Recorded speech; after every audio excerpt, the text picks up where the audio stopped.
Aşuranın, yani 10-cu günün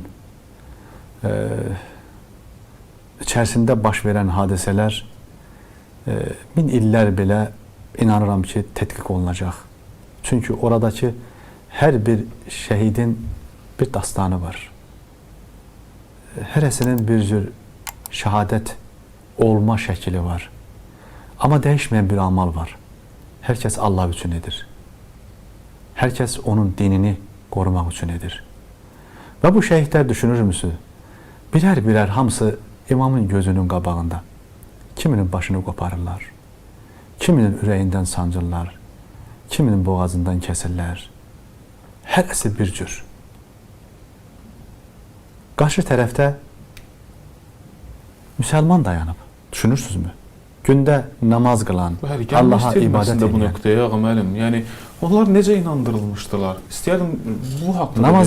Namazların içərisində belə, namazların içərisində Allahümme salli ala Muhammedin və ala əli Muhammed deyən insanlardır. Düşünürsünüzmü?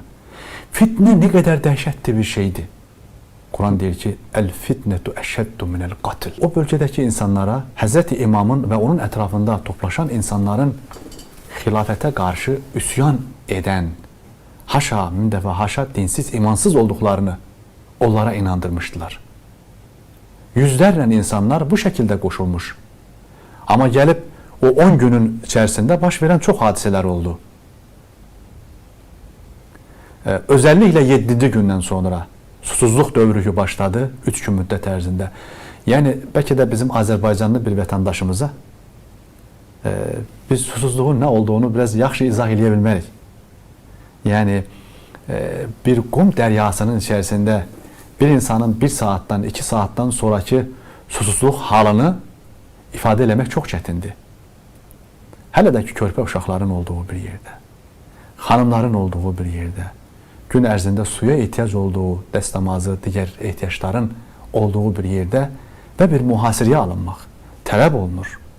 Və belə deyək, Allahın Rəsulunun xatirinə yaradılmış bir kainatı, aləmləri, onun nəvəsindən əsirgəyən bir zehniyyət ortaya çıxacaqdır.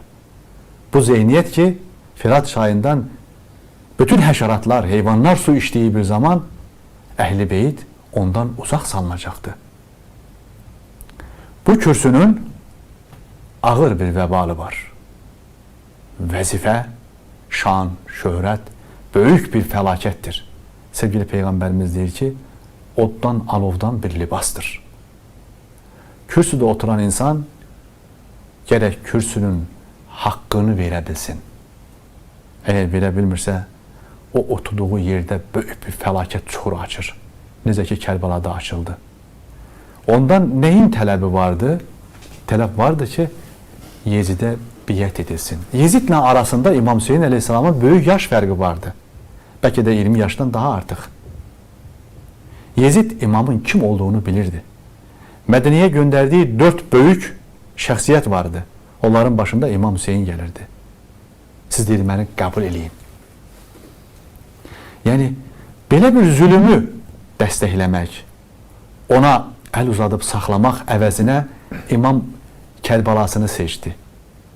Bəla məktəbini seçdi və şahidlərini yanında gətirdi.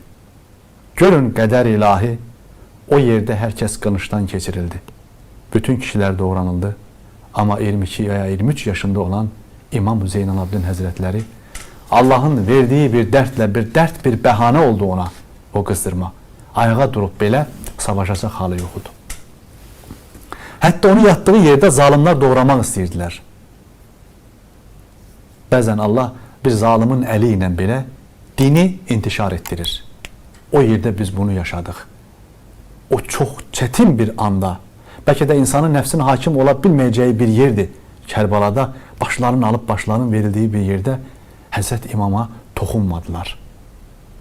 O zehniyyət toxunub keçərdi. Çünki o zehniyyət Həzrət İmamın başını kəsəndən sonra bədənini atların ayağına çiynətmişdir. Bu elə bir kin idi ki, bu elə bir nifrət idi ki, bunun kökü ta Peyğəmbərimizin nübüvvətindən öncə gedib çıxır. Haşimi nəsli ilə Bəni Umeyyə nəslinə qədər gedib çıxır. Əbu Sufyanın babasına qədər gedib çıxır. Yəni Aşura əslində birdən-birə ortaya çıxmadı. Ona göre Aşuranın temelinde aşağısında çok derin bir tarih yatır. Biz meseleye oradan baktığımız zaman hiss edirik ki bəli, bizim Aşura görüşlerimiz, Aşura düşüncelerimiz yenilenmelidir. Yenilenmelidir ki içimizdeki Yezidə gerçekten lanet okuyabilek. Çok dünyapərəst olduq, dünya birləşdik. Qardaşlarımıza ağır söz deyirik. Bu bir yezidilikdir. Bugün məzhəbçilik eləyirik. Məzhəbdə olmaqdan danışmıram. Məzhəbçilik eləmək bir yezidçilik eləməkdir. Heç fərqi yoxdur.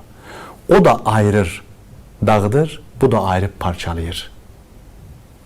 Çünkü ikisinde de küfür sifəti var. İkisinde de dağıdıcılıq ruhu var. Bu baxımdan gerçek imamın kölgesi, onun sevdasına sarılan bir insan, ümmetin bir təsbihin əmmaməsi nədirsə, Əhl-i Beyti yeri təsbihdə odur. Əhl-i Beyti sevmək, həqiqətən sevmək, elə belə iddia eləmək yox. İddia eləmək yox. Bu sevginin içini doldurmaq. Gerçekten o bir gün İmam Aleyhisselam'ın kapısının arkasına yığılan insanlar olur. Gelir deyir, ne olup kimsiniz siz? Deyir ki biz senin sevdalılarınıq, tərəfdarınıq söylüyor.